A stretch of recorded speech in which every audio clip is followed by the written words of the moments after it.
एखाद्याच्या घरामध्ये खूप अशांती आहे, रोज उठून भांडणं होतात, मग तिथं जर एखाद्याने हे मेडिटेशन केलं तर घराचं वातावरण बदलतं का आणि खरोखरच त्याच्यामुळं संपूर्ण घर शांत होऊ शकतं का? असे आम्ही बरेच प्रयोग केलेले आहेत.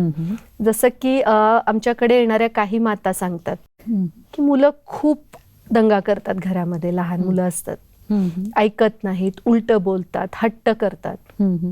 तर आम्ही त्यांना सांगतो की तुम्ही 2-3 गोष्टींचा प्रयोग करा. बरं. एकतर तुम्ही त्याला आत्मा म्हणून बघा, माझा मुलगा म्हणून बघू नका.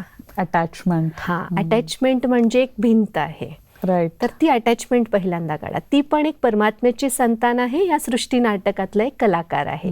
तो त्याचा पार्ट प्ले करण्यासाठी तुमच्या घरामध्ये आलेला आहे. परत ते अटॅचमेंट म्हटलं की माझा मुलगा आहे, माझं ऐकत नाही, हे असं आहे, मग लॉट ऑफ थॉट्स अगेन. आणि त्याच्यामुळे आपण निगेटिव्ह विचार क्रिएट करायला लागलो की त्या आत्म्याला परत ते निगेटिव्ह व्हायब्रेशन्स जातात आणि त्यामुळे त्याची निगेटिव्हिटी आणखी वाढते. ओके. मग फक्त लहान मुलंच नाही, पती असेल, पत्नी असेल, सासू असेल, प्रत्येकासाठीच हा विचार की हे एक नाटक आहे सृष्टीरंग मंच आणि ह्याच्यावर हे सगळे आपापला रोल प्ले करतात. हो, हा दृष्टिकोन म्हणजे प्रत्येकाला आत्मिक दृष्टी जी आपण म्हणालो, राजयोगी जीवनशैलीचा एक भागच आहे तो.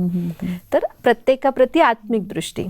दुसरं आहे ते म्हणजे आपण पुढे चर्चा करूच या विषयावर, परंतु आपण त्यांना जे भोजन आणि पाणी देत असतो त्याला सुद्धा आपण जेवढी सकारात्मक प्रकंपनं देऊन, पॉझिटिव्ह व्हायब्रेशन्स देऊन जर आपण त्यांना दिलं तर त्याचा सुद्धा त्यांच्या स्वभावावर परिणाम आपल्याला दिसतो.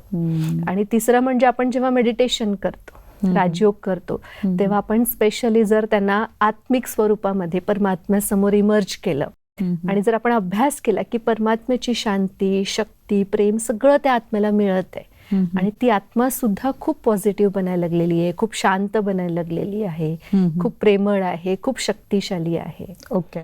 जनरली कसं होतं, आपल्याला ती व्यक्ती समोर आली की त्याचा तो अवगुणच दिसायला लागतो किंवा पटकन किंवा बॅकच्या मेमरीज येतात आणि तसेच भाव मग परत निर्माण होतात. तर तिथं आपल्याला प्रॅक्टिस करायची आहे की समजा आता तो खूप अशांत आहे, तर जेव्हा जेव्हा दिसेल किती शांत स्वरूप आत्मा आहे, प्रत्येक वेळेला हा विचार जर आपण क्रिएट करत गेलो, हे व्हायब्रेशन्स देत गेलो, तर ती आत्मा ऑटोमॅटिक पॉझिटिव्ह होत जाते. म्हणजे ह्या प्रोसेसला पण वेळ लागणार आहे ना? थोडा वेळ लागतो, पण तुम्ही जेवढे कन्सिस्टंट असाल आणि जेवढी तुमची पॉझिटिव्हिटी स्ट्रॉंग असेल तेवढा रिझल्ट तुम्हाला लवकर मिळणार. ऍटलीस्ट ह्याच्यामध्ये एक गोष्ट मला समजतीये, एवढं तरी होईल की आपली थिंकिंग खूप सकारात्मक होत जाईल. तो पुढचा बदलेल हळूहळू. डेफिनेटली तुम्ही जे एवढं कॉन्फिडन्सली सांगतायत, पण स्वतःविषयी तरी आपण खूप पॉझिटिव्ह, शांत, स्थिर व्हायला सुरुवात करू. हो, त्याच्या वागण्याचा परिणाम जो आधी स्वतःवर होत होता तो तर सगळ्यात पहिल्यांदा बंद होईल.